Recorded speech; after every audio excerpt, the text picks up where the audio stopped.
Hello दोस्तों, मैं योगेंद्र आपके अपने channel life and tech news में आपका स्वागत करता हूं। दोस्तों, आज हम बात करने वाले हैं दो महान वीर सेनानियों की जिनका नाम है अल्लाह और उदल, जो सैकड़ों साल पहले वीरगति को प्राप्त हो गए थे, लेकिन मां शारदा ने उनको अमर होने का वरदान दिया था। इसीलिए वो आज भी मां शारदा देवी के मंदिर में पूजा करने के लिए आते हैं। दोस्तों, ये कैसे संभव हो सकता है, आज की इस वीडियो में हम इसी विषय पर चर्चा करेंगे।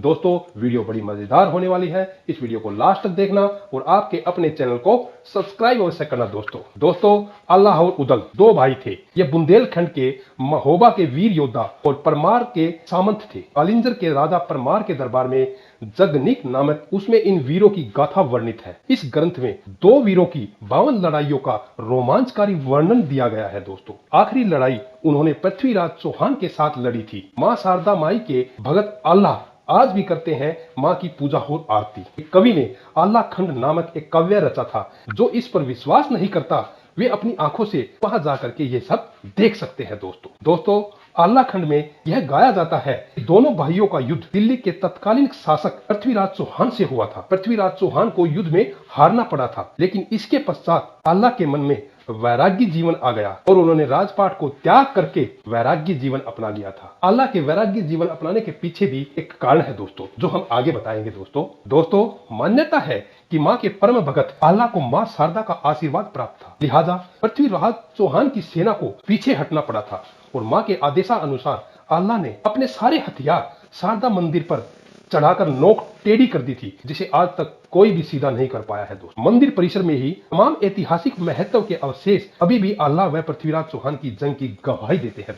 दोस्तों, मान्यता है कि मां ने अल्लाह को उनकी भक्ति और वीरता से खुश होकर के अमर होने का वरदान दिया था। लोगों की माने तो आज भी रात 8 बजे मंदिर की आरती के बाद साफ सफाई कर दी जाती है और फिर मंदिर के सभी कपाट बंद कर दिए जाते हैं। इसके बावजूद भी जब सुबह मंदिर को पुनः खोला जाता है तो मंदिर में मां की आरती और पूजा किए जाने के सबूत मिलते हैं। आज भी यही मान्यता है कि अल्लाह और उदल माता शारदा के दर्शन करने के लिए और उनकी पूजा करने के लिए हर दिन मंदिर के परिसर में आते हैं। दोस्तों, बुंदेली इतिहास में अल्लाह और उदल का नाम बड़े ही आदर भाव से लिया जाता है। बुंदेली कवियों ने अल्लाह का गीत भी बनाया है, जो सावन के महीने में बुंदेलखंड के हर गांव और गली में गाया जाता है। दोस्तों, इस गीत को सुन करके ऐसा जादू हो जाता है कि देखते ही देखते चारों ओर भीड़ इकट्ठी हो जाती है और तालियां बजने लगती है और हुंकार भरी जाती है कि रन में दपक दप बोले तलवार, पन पन पन पन तीर बोलत है, कह कहे अग्नियां बाण, कट कट कट कट मूंड गिरे धरती पर। ये पंक्तियां जोश भर देने वाली है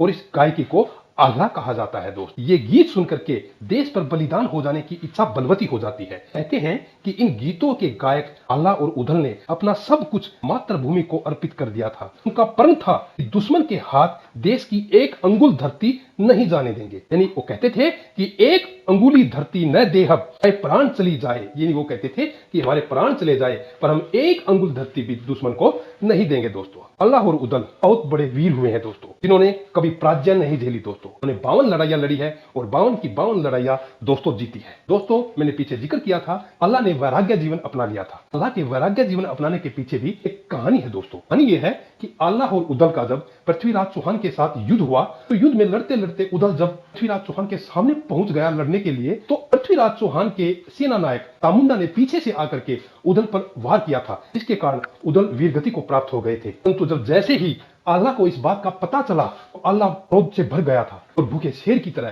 पृथ्वीराज चौहान की सेना पर टूट पड़ा था। और दोस्तों, लड़ता लड़ता वह सारी सेना को चीरते हुए पृथ्वीराज चौहान के सामने मौत बनकर के खड़ा हो गया। और जब पृथ्वीराज चौहान वीरगति को प्राप्त होने ही वाले थे तो अचानक गुरु गोरखनाथ जी सामने प्रकट हो गए और उन्होंने अल्लाह को कहा कि वो पृथ्वीराज चौहान को न मारे, क्योंकि अल्लाह और उदल भी गुरु गोरखनाथ जी के भगत थे और पृथ्वीराज चौहान भी गुरु गोरखनाथ जी को बहुत मानते थे। गुरु गोरखनाथ जी के ऐसा कहने के बाद अल्लाह ने पृथ्वीराज चौहान को जीवन दान दे दिया। दोस्तों, ऐसे वीर सेनानियों को सलाम। अल्लाह और उदल के इतिहास को धरती पर हमेशा याद रखा जाएगा। दोस्तों, आज मेरे द्वारा अल्लाह और उदल दो वीर सेनानियों के बारे में जो आज बातें बताई गई है वो आपको कैसे लगी प्लीज कमेंट करके बताना और आपके अपने चैनल को सब्सक्राइब अवश्य करना। दोस्तों, धन्यवाद। दोस्तों।